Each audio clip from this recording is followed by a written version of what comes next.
had an unprecedented 57% voter turnout in a local government election. It doesn't happen. So I'm an eternal optimist. Some people are disillusioned with the voting process being linked to the change in their lives. Don't happen to think it's a good idea to make voting compulsory. I think that it's the duty of the political parties to convince people to go and vote. To convince people, to motivate them. I'd hate to be compelled to vote when I didn't want to vote, if there was nobody for whom I wanted to vote.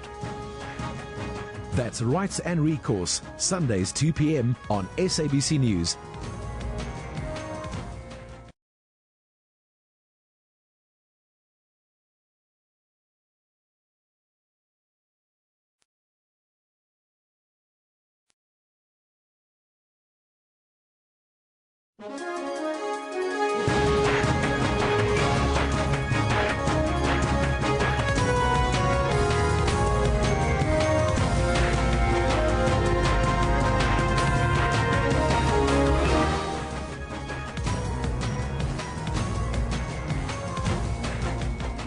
You're watching Newsroom on SABC News. Hello and welcome from Johannesburg in South Africa. My name is Eben Jansen.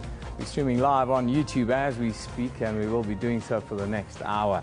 The entire show can also be watched on demand on our YouTube channel all of the time. Today, well, we look at the ongoing violence in Nigeria after a week of incidents. Are foreign-owned security companies a threat to South Africa's national security? That's a key question. We'll answer a little bit later, and we'll also wrap up the weekend sport for you on the show. But first, let's take a look at the news headlines.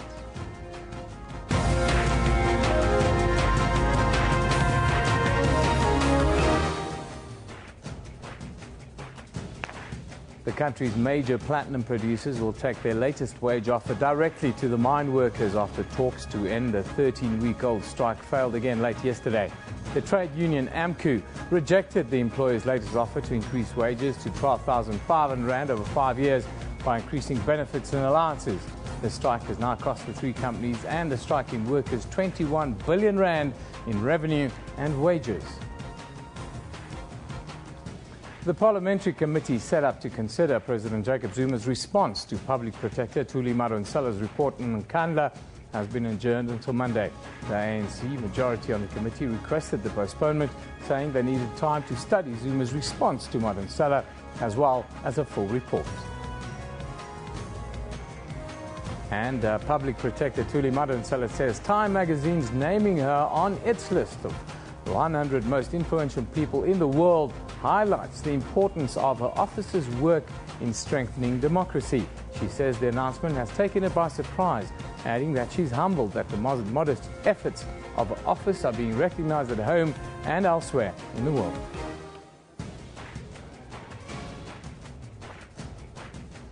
Now, unrest continues in Nigeria. Within a week, we've had the abduction of over 100 schoolgirls, bomb blasts, killing a number of people, and then also more ethnic killings. In the latest incident, gunmen killed at least 17 people in an attack on a village in eastern Nigeria, where scores of people have died in ethnic violence in recent weeks. It seems like just another grim tally among the death statistics that have become all too common in Africa's largest economy. Political analyst from the University of Pretoria, Richard Irania, joins us from our studio in the capital city. Good morning, sir. Can you hear us? Yes, good morning. Loud and clear. Abduction, bomb blasts, ethnic killings. What's happening in Nigeria?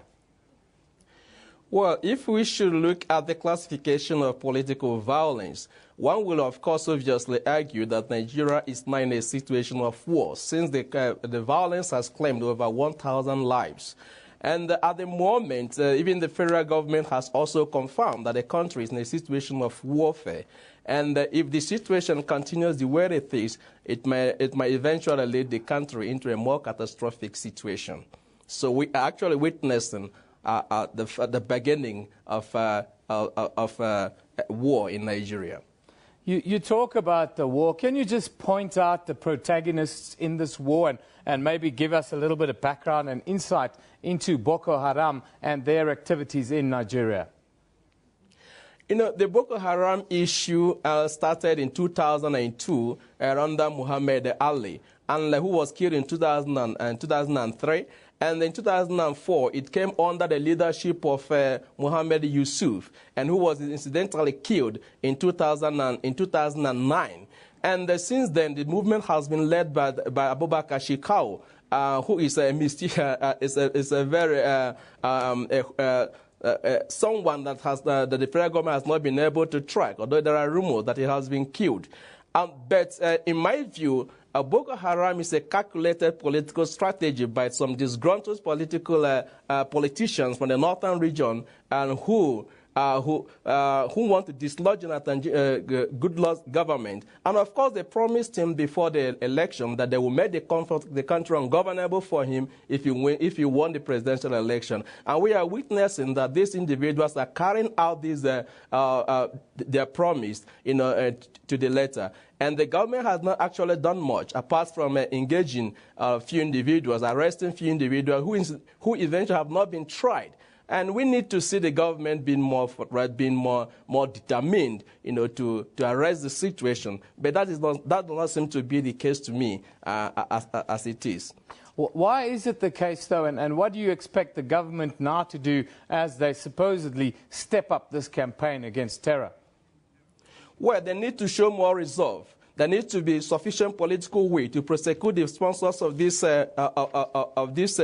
group. The government has also said that the president himself in 2012 confirmed that there are members of the Boko Haram movement that are found in his government. They are in the parliament in Nigeria. They are also even in the security forces. And if you know that they are in the security forces, you know to beef up the intelligence to fish them out and have the political resolve to prosecute them and to send the message to the world that you are determined, to resolve the crisis. And of course, engaging in international communities, like entering into negotiation agreements with neighboring countries, is a good strategy that the government has adopted. And of course, while applying military strategy, you should also keep the door for negotiation open in case the movement, especially the dopes among them, decide, of course, to negotiate and to achieve and to end the crisis. The hardliners may be difficult to track, but then the government need to, of course, extend the olive branch to them also, just like the strategy that was used in the Niger Delta militancy. You mentioned the international community a little bit earlier. What is the role of the international community, and how can they be intervened, if so? Well, the way they need to intervene, the crisis as of now has not gotten totally out of the control of the federal government. But then you will understand that if Nigeria goes up in flame, it will take the whole of West Africa with it. Therefore, the crisis in one country begets crisis in another country. The neighboring countries are weak. The neighboring countries are corrupt, and the borders are very porous. And I think if they should cooperate with Nigeria and join forces with the federal government in arresting Boko Haram, who pass through their borders, and arresting their members, and are helping to identify, cooperate with Nigeria in terms of intelligence and information exchanges, that will, of course, help in arresting the situation. It will help in bringing the people, the main culprits who are behind Boko Haram to book. So that's in my view is some of the ways through which the international community can assist the country as the situation is currently getting out of control. Boko Haram, do they have strongholds in other countries, and does that then worsen the scenario in Nigeria? Definitely. The membership of the group is now multinational. You have members you have Cameroonians who are fighting, you have people from Niger who are fighting, you have people from Mali, you have people from Sudan and Chad. And these are all crisis-prone areas. And this is why they're also getting weapons, with which they are prosecuting the war. And recently reports are indicating that they are paying as much as $3,000 to members to recruit them from Niger and from other parts of West Africa. So definitely the crisis as it is now has international membership. And this is why that the neighboring countries must have to cooperate with Nigeria. That's why the international community must also have to cooperate with the federal government to make sure that the situation is arrested. Well, thank you for joining us this morning. That's a political analyst from the University of Pretoria, Richard Irohanya, who joined us from the capital, giving us his views on the continuing unrest, destabilization, really, of Nigeria, that is now, of course, Africa's largest economy.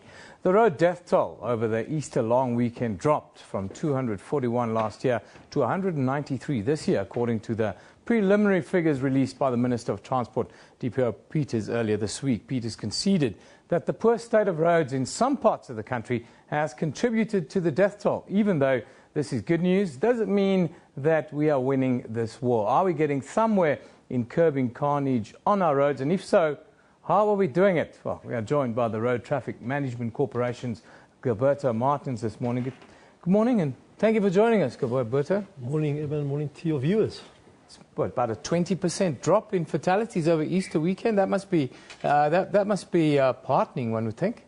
Well, indeed, I think every fatality that we reduce by is positive. But certainly here we need to thank the motorists, the law enforcement officials, certainly the emergency services, and then all the agencies, in particular the NGOs and the media who are dealing with road safety, who called the heed of the ministers to say we need to deal with this aggressively.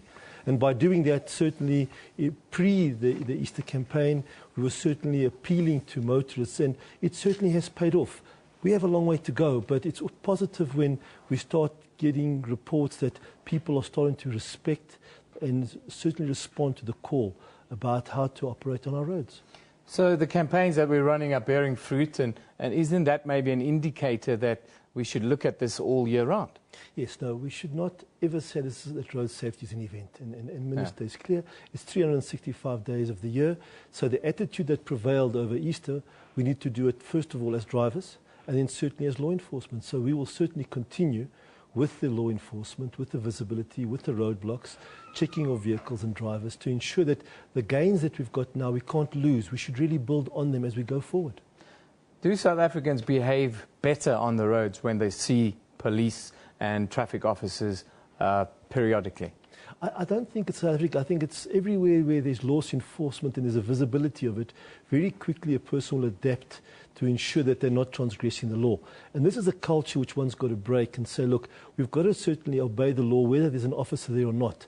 And even if you take the simple ones like the buckling up and the speed, those are two which you don't need to be told. Understand what is required from you and you should do it. From what we've seen the last week or so, is drink driving, is that still one of the main areas of concern? I understand pedestrians are also a problem. Yeah, there's three key areas that we've picked up. The first one is speeding, and speeding certainly has become a major issue because the impact, the instance that the crash happens, speed has a direct implication on it. The second one is drinking and driving, and drinking and walking and crossing our main roads. This is a serious problem where people certainly will then go out and have a drink and then cross a freeway. And unfortunately, it's very difficult to judge the speed of a vehicle. So the pedestrians is an issue, and it's 40% of our casualties. And of course, the last one is the buckling up. 30% of our fatalities could be prevented if people were buckled up. Pedestrians is the thing that I think is a concern for everyone around the country. How do you get pedestrians to improve their behavior? We see beautiful flyover passes over freeways, but people don't use this. Instead, they run across the roads and jump over the middle section of the road. How do we get into the pedestrians then to start to play ball in this project? Well, one of the E's in road safety is education, and certainly in all our activities over the Easter, there were never single line activities. So when we had a roadblock, you had not only the checking of the roadworthiness of the vehicle, the fitness of the driver, but you had a full education campaign. And by doing that, what we did, we ensured that you now start educating everybody who's anywhere near a road what they should be doing and not be doing. So, for example, on the pedestrians, it's the cases of wearing light clothes, not dark clothes at night, the reflected type of scenarios. And certainly that's the kind of information we are providing at schools, at shopping malls, to ensure that people understand that they have a role to play as well. Another couple of long weekends coming up, this one and then the next one, the following week. Is it more of the same, or are you guys stepping it up a little bit? More of the same. Certainly the routes have been identified once again, and again with our provincial counterparts. It will be the collective effort. As the Minister clearly indicated, we will tackle the carnage on our roads. So same type of attitude, and we'll be on the roads again. And the message to the motorists who are about to leave for another weekend or week away? Well, we're saying let's emulate what we did over the Easter, but now reduce the figures even down, because certainly that's what we're looking forward to. Gilberto, thank you very much for joining us this morning and giving us the final figures and an insight into how things have proceeded on South Africa's roads. Thank you once again. That's Gilberto Martins from the Road Traffic Management Corporation. Our top story, the country's major platinum producers will take their latest wage offer directly to the mine workers after talks to end the 13-week-old strike failed again late yesterday. The trade union AMCU rejected the employees' latest offer to increase wages to 12,500 rand over 5 years by increasing benefits and allowances. The union and the mining companies, Lonmin, Amplats and Impala Platinum, had spent the past 3 days discussing the offer. The strike has now cost the three companies and the striking workers 21 billion rand in revenue and wages. Very concerning. Let's take a look at what you are saying about exactly that on our social media pages and in social media in general. Senzo Moyo says, everyone's blaming AMCU for the 3 months long mining strike. Why are we ignoring the role of the mining companies? Let's balance our discourse, says Senzo. And Tretti says, AMCU got one of the best wage offers possible in the current situation and they rejected it. Timileng Maleka says, AMCU and Platinum Mines strike talk should come to an end already. Nonsense, man, says Timileng. And then Will Sekampu says, AMCU is miners' worst nightmare. Matanjwa is receiving his salary every month, but miners aren't. EFF betrayed, misled miners on this, says Will Sekampu. Strong words indeed. Well, let's take a quick look at what's on our Facebook page. The woman of the moment, public protector Thuli Madonsela, has been named in Time magazine's annual list of the 100 most influential people in the world. According to a spokesperson, Madonsela is humbled by the gesture and was taken by surprise that the modest efforts of her office were not only being recognized at home but elsewhere in the world. On our Facebook page right now. Then a shocking story. More than 50 rape cases have been reported over the Easter weekend and Mpumalanga. You can read more on that story on our Facebook page. And of course today we remember the legend, the greatest of all time, Brazilian racing driver Ayrton Senna da Silva, who this week, 20 years ago, died in an accident while leading at the 1994 San Marino Grand Prix. Brazilian racing driver who won 3 Formula One World Championships. Let's have a look back at those final moments. Senna's Williams car was leading on the 7th lap at almost 200 miles an hour when the accident happened. This the view ahead from the second place car of Michael Schumacher as Senna's car veered to the right and into the perimeter wall. The impact sent debris flying into the paths of other drivers, and as the car settled on the trackside, it quickly became clear that Senna was gravely injured. The race was stopped. He sat practically motionless for 2 minutes before paramedics arrived. Then, a quarter of an hour later, he was airlifted to hospital. One of the saddest days in the history of motor racing. That was this week, 20 years ago, when Ayrton Senna lost his life at Imola. It was. Well, we're going to take a short commercial break. When we come back, more right here on Newsroom.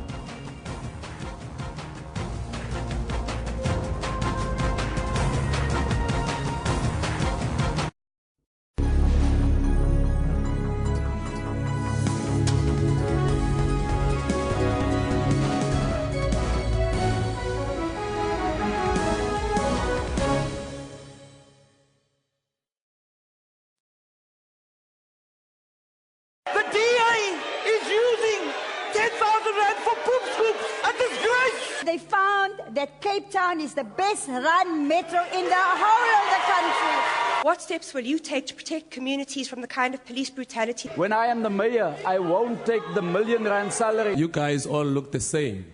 None of you should be trusted. Catch the election debates on SAFM, SABC News Channel and SABC One, Sundays at 6 p.m. The household structure has changed drastically. Traditionally, orphans were absorbed by extended members of their family. But today, that safety net is no longer effective and children are left to fend for themselves. When you look at Section 137 of the Children's Act, it has made provision that these children, after being recognized as child-headed household, need to be placed under an adult supervisor. Join us again next week as we bring you stories of change makers, hope and courage.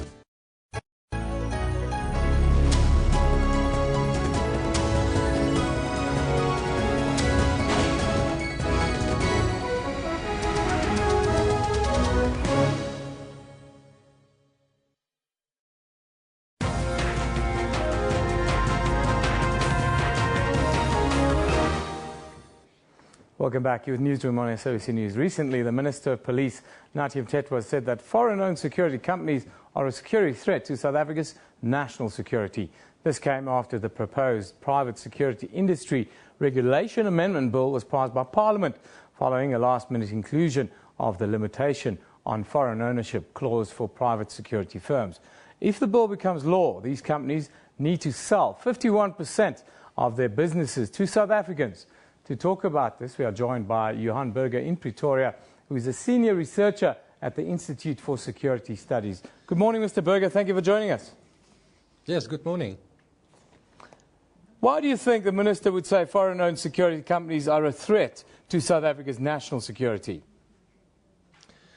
Well, you know, the Minister did not provide us with all the reasons that may exist in his view. The only thing he told us and told Parliament is that there are currently 445,000 registered private security officials, and compared to the 270,000 police and military forces in South Africa, in that he sees a threat to our national security. So the only other reason that we have was what was contained in the Green Paper on policing that was circulated last year for comment.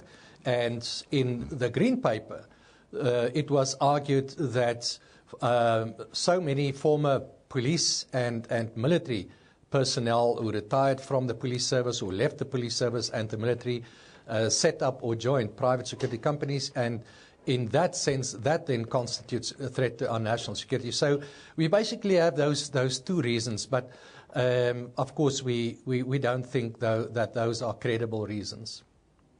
If the bill is passed, what would that mean for South Africa? Well, you know, I think the main issue here is that section in the bill that would limit the ownership of external or foreign companies in South African security companies. And, you know, I think this is a disincentive for foreign investment in South Africa. And this comes at a very, very crucial time economically for South Africa, when we are in need of foreign investment, where we need to find more investment rather than reducing investment. We have high levels of unemployment. We have huge problems with poverty in South Africa. We have this income gap that is growing in South Africa. And the private security industry is a huge employment sector. And so, you know, this encouraging foreign investment in that sense, I mean, goes against the grain of all of these interests, especially the economic interest. In your opinion, is there a legitimate threat then? No, absolutely not. You know, when the Minister refers to 445,000 registered private security individuals, he ignores the fact, or then deliberately is quiet about the fact that those 445,000 individual security officials are spread across more than 9,000 individual and completely independent private security companies. And those vary from locksmiths to car guards and armed response units. It's not as you know, he would let us believe that there's the single force of 445,000 well-armed, highly trained officials that are just waiting to be launched against some target. So that simply is not the case, and I think this is perhaps not the most credible way of arguing about this issue. Well, thank you for joining us today. That's Johan Burger, who's a senior researcher at the Institute for Security Studies, joining us from the capital in Pretoria. Well, recently the police minister said that foreign-owned security companies are a security threat to South Africa, and there's a bill before Parliament that we'll continue having a discussion on, hopefully in the weeks and months to come. Now, Nonovation What is that? Derived from the two words new and innovation, is a digital magazine with one goal in mind: to keep us up to date with what's happening on the African continent. Nunnovation is a digital platform that focuses on amplifying innovation and good news from across the African continent. Along with the new innovations, the platform highlights selfless actions by individuals, companies and governments on the continent. To tell us more, well, we are joined by Katu Mashao, the founder of Nunnovation, as well as co-founder Nwako Ramohlale. Good morning to you, and thank you for joining us, guys. Thank you, Eben. Good morning. Good news about the African continent. I like that, because there's a lot of good stories to be told, and not so. Just tell me your thinking around this platform, and as the founder, how do you see this go? Innovation is a fresh of breath air. We needed to be more innovative if we're going to be talking about good news and things that are all great and wonderful in South Africa or Africa in general. We need to be more innovative. So we needed to meet people, and particularly young people, at their own level, where it's more digital. If you ask a lot of people what's going on in Africa, mainstream media quite often is focused on South Africa, particularly because it's a major economy. Well, not up until recently, but then you look at it and you say that we are much more stereotyped as South Africans. We do not know what's going on out in Africa. But most importantly, we seek to inform, educate, and inspire. When you are informed, you get educated. When you're educated, you are much more inspired to innovate and go forward. And saying we need to create a platform that will assist our young people to make sure that when they have information about what's going on out in Africa, they get to know what kind of solutions they need to come up with and how do they need to position themselves for us to continuously become what we used to be, the biggest economy in Africa. I think we shouldn't be too obsessed about being the biggest economy in Africa. Yeah, it's neither here nor there. Exactly, it's neither here nor there. But tell us about the response to what you guys are doing, not just here, but also on the continent. We've had a great opportunity of having access to beyond the African database, the G20 Young Entrepreneurs database also. So countries like France, Italy, America have access to the information that we're giving. So we're spreading the good news beyond Africa to the world, and all of them are receiving it with positive response. Hey, innovation. Tell me about, it's a very difficult market, the young people. You know, the trends change very quickly. It can be very fickle at times. How do you make money, and how do you keep them interested and how do you continually innovate? I met a well-known businessman yesterday, and he asked, what do you need? Who funds you? That was the first question. And I said, it's not about who funds us. It is about if we've got something good which we've got to give to the rest of the world, and then the rest of the money will follow. We launched on the 6th of January this year, and we've been building the market, we've been building the awareness to get people to understand what is it that we're talking about. Because it's not easy, like you say, Eben. But most importantly, as we are going, we've got companies that are interested in coming on board with us, over and above those that have partnered us with us, like your Innovation Hub, your Technology Innovation Agency, your SABC, that are saying, we want to tell those good stories that are happening in South Africa. And beyond, if you can't tell your own stories at home, how are you going to tell other stories from outside? You know, and most importantly, these young people, when you get them at their own level, you need to become like them. You know, if you look at what we are publishing these days, it is not only about those things that are news. If you're talking about news, it shouldn't be entertaining. What we've got there, we've got stories that are entertaining, stories that are inspirational. We've got our former correspondent, the fear of missing out correspondent, who actually tells us, goes out to parties and stuff like that, and actually comes back and we write those particular stories. So to us, it's not about the money, it is about telling the story out there.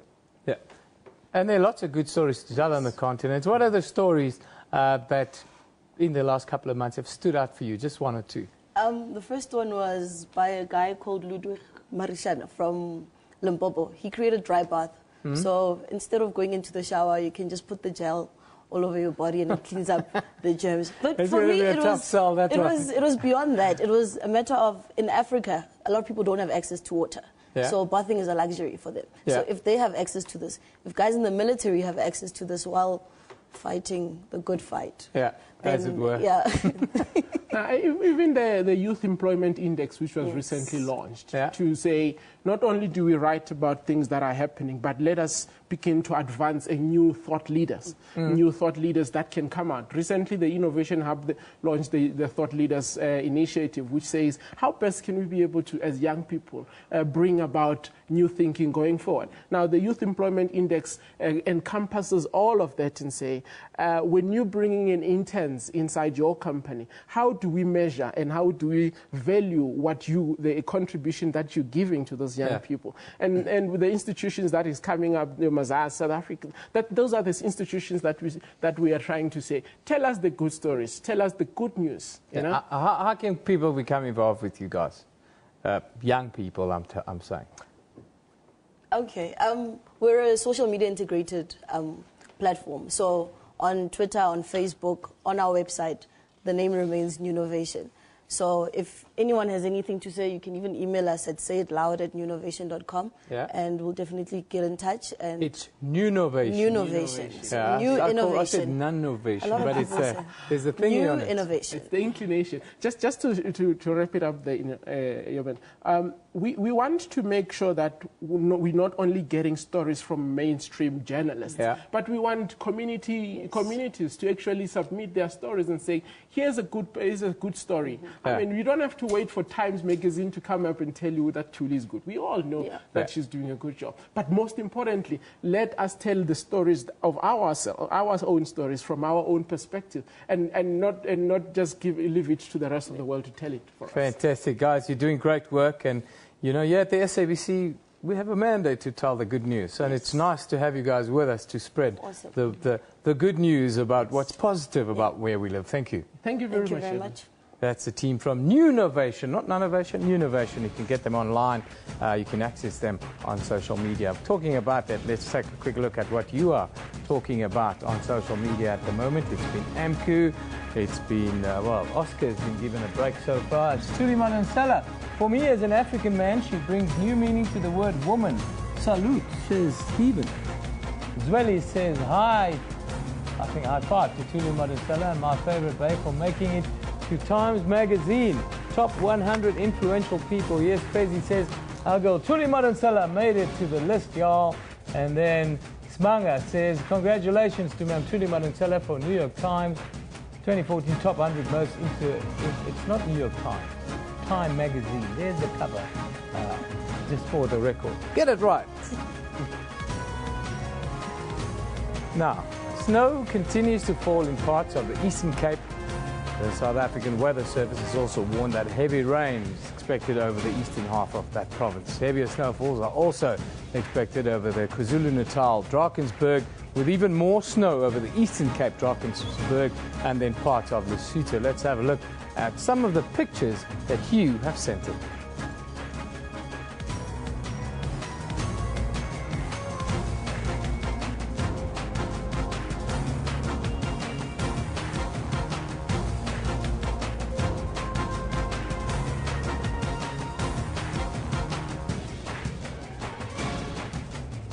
Beautiful pictures. Some would say, oh, it looks like Switzerland. No, it is the Eastern Cape and, of course, parts of Lesotho. Some of the pictures you've seen there. Beautiful. Really going to be a cold winter, it seems. We're going to take another short break. When we come back, more right here.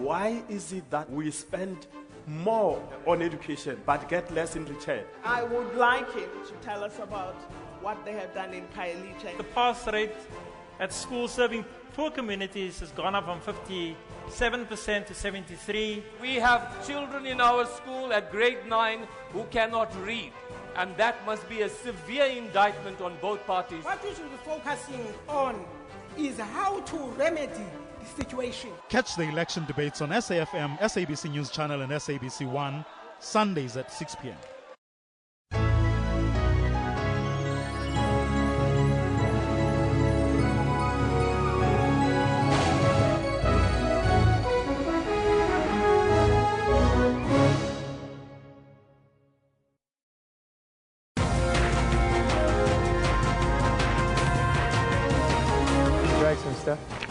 Welcome back, Newsroom on SABC News. Let's just take a quick look at the top stories. The country's major platinum producers will take their latest wage offer directly to the mine workers after talks to end the 13-week-old strike failed again late yesterday. The trade union AMCU rejected the employer's latest offer to increase wages to 12,500 Rand over 5 years by increasing benefits and allowances. The strike has now cost the three companies and the striking workers 21 billion Rand in revenue and wages. The parliamentary committee set up to consider President Jacob Zuma's response to Public Protector Thuli Madonsela's report on Nkandla has been adjourned until Monday. The ANC majority on the committee requested the postponement, saying they needed time to study Zuma's response to Madonsela as well as the full report. And Public Protector Thuli Madonsela says Time magazine's naming her on its list of the 100 most influential people in the world highlights the importance of her office's work in strengthening democracy. She says the announcement has taken her by surprise, adding that she's humbled that the modest efforts of her office are being recognized and at home as well as abroad. Well, it's Friday, and as always, we try and wrap it up by taking a look at what's happening in the world of sport. It's a pleasure to have our sports slot back after we've been politicking a little bit of late. But Liesel Liebenberg from our sports desk joins us this morning, and she can talk about all things sport. Good morning, Liesel. Thank you for joining us. Thank you. No problem. Thank you. Very good. I suppose let's start with you. You've just joined us, yeah? I've been here for 3 months, but I've recently relocated to Joburg. So, yeah, it's nice. The traffic. And you come from the Free State. Yes. The rugby capital of South Africa, they say, the breeding ground. The breeding ground it is. Yes. And of course, Bloemfontein Celtic, the Cheetahs, yeah. Yep, the best supporters in the country. Yes. Let's first talk about a little bit of football. I know it's a big football weekend. Kaizer Chiefs, some of these guys are crying because Chiefs look like they're out of the league race, it seems. Yeah. But big match this weekend for Sundowns, then. Absolutely, but you know what's actually happened is that we've received news that the PSL has apparently postponed many of the fixtures. Yesterday, the Exco of the PSL met, and they decided in the spirit of fair play to postpone many of the matches, and these matches will now take place on the 6th of May.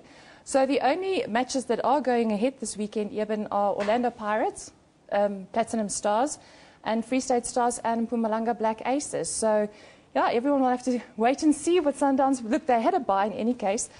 They were supposed to play Supersport this weekend. Chiefs obviously playing the Confed Cup this weekend. But you'll have to wait a little bit longer. And how do you think that's going to play out in the title race? It's been so close. I know, exactly. And I understand that, Brande Villiers of the PSL said that they did communicate to the clubs about it. I know some people may not necessarily be very happy about it.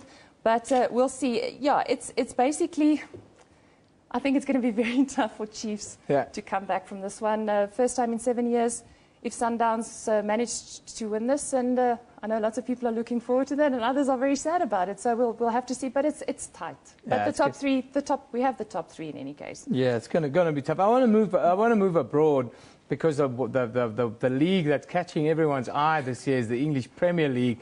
It's also heading for some crucial matches this weekend. It's Chelsea against Liverpool, top of the table. That's going to be incredible, isn't it? I'm so looking forward to this match, and especially the fact that Jose Mourinho is just downplaying the whole thing. He's playing his young guys, he's playing older players. He did get special permission to do this, and that is just such a good example, I think, of the showman that he is, you know, playing mind games with the Liverpool. And, yeah, 80 points, 75 points, number 1 and 2. Chelsea, obviously Man City on 74 points. They're right there in the game as well. Yeah, Anfield, 3:05. The big one on Sunday, 3:05.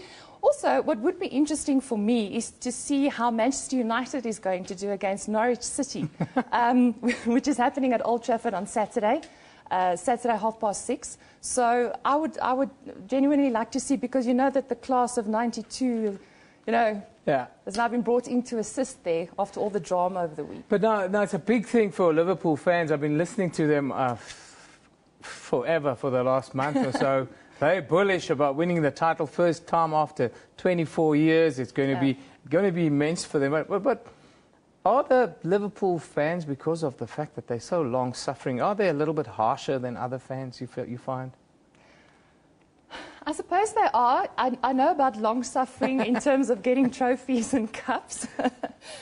So, yes, you tend to be harsh. But I think also when you support a team, you expect your team to win. You expect your team to do well. You expect your team to, at least make the final, but to win. And I think that is the same thing with Arsenal supporters. I think Manchester United supporters, So I think you want your team to win. We'll see how they behave. They don't behave when they don't win. That's one thing that we know for a fact. That. But now the IPL's gone on, and move on to cricket. There's a lot of cricket being played in the working holiday for professionals around the world.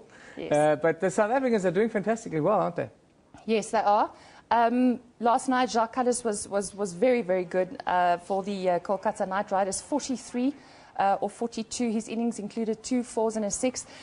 AB de Villiers and Albie Morkel were in action last night as well for the Royal Challengers Bangalore. Kolkata posted 150 for 7 last night, and Royal Challengers Bangalore losing that match by just 2 runs. AB made 11 of 12. Albie 6 not out of 5.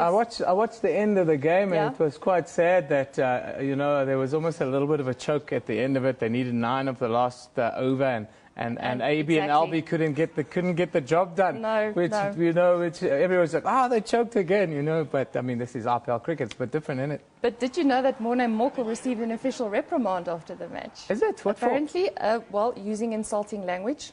Yes. I thought that's part of cricket. No, well, not. Well, I suppose. Well, I don't know what he said, but in any case, contravening the code of conduct, so he received an official reprimand. But I think it's a bit harsh to say that AB and Albie choked again. I think they did well. They did well to butcher the last over. They tried. Exactly, they did. But in South Africa we are very, very harsh. Yes, but what about another guy that's doing fantastically well? There is JP Dumini, almost against the run a little bit. He's in fantastic nick, isn't he? For the Daredevils he plays now. That is, yes, he is, and they are actually playing today, the Delhi Daredevils, and I'm so happy for him, and I think it's very good for his confidence in terms of the Protea squad as well. So JP will be in action again, the Delhi Daredevils, Gary Kirsten's side, which actually also features Quinton de Kock and Wayne Parnell. So I'm looking forward to seeing them in action as well. They're playing the Sunrisers Hyderabad. So finally, the Sharks quickly. The Sharker, are the Sharker going to run away with it? The Sharks will definitely run away, but it's make or break for the Bulls this weekend. A defeat would just be very difficult for them to come back. So the Sharks Highlanders tonight in Durban, 7:10. In the Shark Tank, their last match before they go on tour, so they definitely want to get maximum points. It's a good match to watch out for. Well, Liesl, thank you for joining us today. Thanks, fantastic chatting to you. I hope you'll be back with us in the future, because the sporting calendar is only warming up as we go into winter now. Thank you. It's wonderful. Thank you. That's Liesl Liebenberg from our sports desk. Well, we're going to close by taking a look at the weather. Cold and rainy weather conditions have hit large parts of the Eastern Cape over the past 2 days. Grahamstown and East London are the hardest hit, with several roads closed due to localized flooding. The South African Weather Service says the heavy showers will clear this afternoon. However, forecasters say there will be isolated showers. The Weather Office has issued a flood warning as well. Disaster management crews in the Eden district in the Southern Cape are also on high alert following more than 100 millimeters of rain in some areas overnight. Captain John Fabian, disaster manager for the East London area, joins us on the line. Good morning, sir. Can you hear me, Captain? Good morning, Chicken. Good morning to your listeners. Thank you, Captain. Can you give us an update overnight on what's happening in your neck of the woods? Well, at the moment, we're pretty happy because the sun is starting to peep its head out today and the rain has subsided. But we did have, over the last 3 days, a lot of heavy rain, which resulted in one 7-year-old child losing his life on Wednesday while crossing a stream in Duncan Village in East London area, BCM area.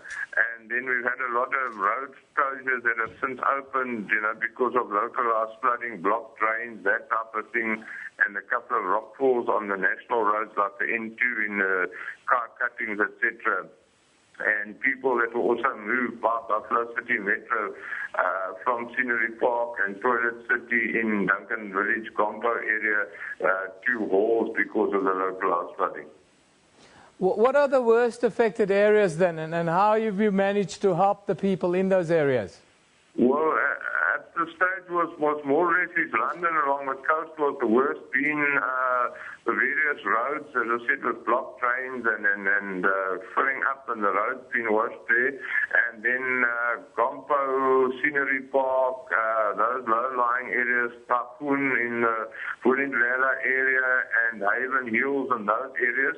And we from the South African Police Services side as well as the emergency services have secured that the people get rescued, get out, get attended to, and then the Buffalo City Metro has opened halls and supplied them and given them blankets and food, etc. Now, Captain, more rain is forecast for overnight. Are you prepared for all eventualities then? That is correct. We've got a specialized team of search and rescue, dog handlers, divers, medical people, fire, disaster managers, everybody on call, on standby, on high alert, as we call it, ready to attend. And then we have all the municipalities, local, district, and other municipalities, as well as the provincial organs of state, ready to assist in wherever the need may arise, should further rain or further people be displaced. When do you expect the situation then to return to normal, Captain? And what is your advice then to the residents in those areas now? Well, at the moment, people are trying to get back to their homes and trying to clean up with a bit of sunshine that's here at the moment. But we cannot say it will be fully completed if there would be rain tonight or tomorrow or the next day, according to the South African Weather Services. But we would request the people not to cross low water bridges, because a lot of these low water bridges are underwater. The rivers are flowing strongly, the streams are flowing strongly. Dams like the Newsroom Dam in East London is also overflowing, and we don't want people to cross those areas or enter the areas there. Rather stay away for a day or two and let the water subside and let the water go down, and then making sure, and when you're driving a vehicle, don't ride into a pool of water which your vehicle stalls and then the next one, and then we sit with collisions and that type of thing. So that people can adhere strict safety rules and look at the situation on hand at the time. Thank you very much, Captain. Thank you for an update and all the best over the long weekend. We hope that things get better and not worse. Of course, cold and rainy conditions have hit large parts of the... We will be on full preparation for anything that may happen. Thank you once again, Captain. Yes, the Eastern Cape on high alert with more flooding expected in that part of the country. But let's conclude today by taking a final look at what you are talking about on social media. And if I've got it right, I think it's Springbok jersey. Everyone's quite happy with a new Springbok jersey. Looks stunning, says Talisa. Francois Stein of the Shark says the new Springbok jersey will be made in SA by South Africans for South Africans. Thank you, Azix, for making a true difference, he says. Mapute Clark says the new Springbok away jersey, OMG, please, somebody buy it for me, she says. There are some of the pictures that are coming in. There you see them parading the new jersey. That's the captain, Jean de Villiers, with the new Springbok jersey on. Very nice, not very different from the one that we've seen before. There's the captain. Show us that beautiful jersey. Yep, the pride of South Africa, the Springboks. We love it. The show was broadcast live from our studios in Auckland Park here in Johannesburg in South Africa. You can watch the entire show or highlights on our YouTube channel, edited highlights on our Facebook or Twitter pages. This is SABC News. You've been watching Newsroom. We love it in the morning.